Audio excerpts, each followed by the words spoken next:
Madame Dornano. Merci Madame la Présidente. Madame le rapporteur, je salue ce rapport dans la mesure où il s'inscrit dans le cadre de la préservation des ressources biologiques de la mer pour assurer la viabilité des stocks à long terme au plan environnemental, économique et social. Je tiens toutefois à rappeler que la politique commune de la pêche qui s'inscrit dans le cadre d'une compétence exclusive de l'Union européenne doit être menée pour atteindre ses objectifs en harmonie avec les États membres concernés.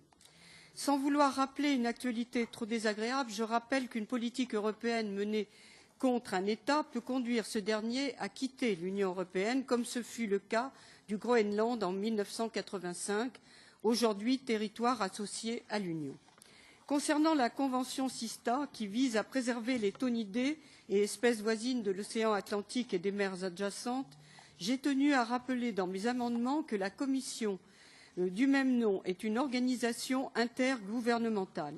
Ces diagnostics et recommandations sont donc suivis d'une négociation d'accords contraignants avec les pays signataires de la Convention et, par conséquent, l'application des mesures de gestion des stocks relève normalement de l'autorité des États.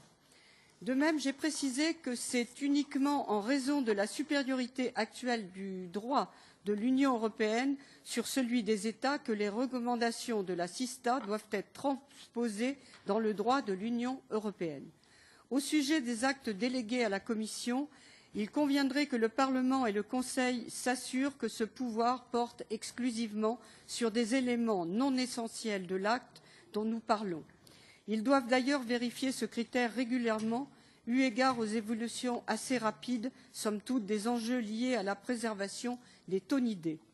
De même, concernant l'uniformité des conditions d'exécution du règlement, le Parlement doit, à mon sens, contrôler strictement les actes d'exécution de la Commission. Autre point important d'ordre administratif, les rapports que les États ont l'obligation de soumettre annuellement à la Commission constituent une lourde responsabilité. Qu'il s'agisse de la surveillance étroite des navires, des espèces de requins capturés dans la zone de la Convention CISTA, de la sélectivité des engins de pêche, des observations relatives aux navires de charge ayant reçu un transbordement, des contrôles et inspections relatifs à l'interdiction de la capture, de la détention ou du transportement de l'espadon de Méditerranée, mais de l'établissement de programmes nationaux d'observateurs scientifiques, tout cela représente une charge importante. Aussi, mon pays, qui est contributeur net à l'Union européenne à hauteur de plusieurs milliards annuels, comme le sont également le Danemark, le Royaume-Uni, la Suède, les Pays-Bas, il me semble donc normal que l'Union européenne soutienne financièrement et à budget constant les États concernés dans la réalisation de ces opérations administratives lourdes, dont elle délègue la réalisation tout en conservant la compétence exclusive sur ce domaine qu'est la pêche. Pour finir, sur un aspect plus concret lié à la pêche, je salue la précision du rapport sur l'ensemble des sujets techniques.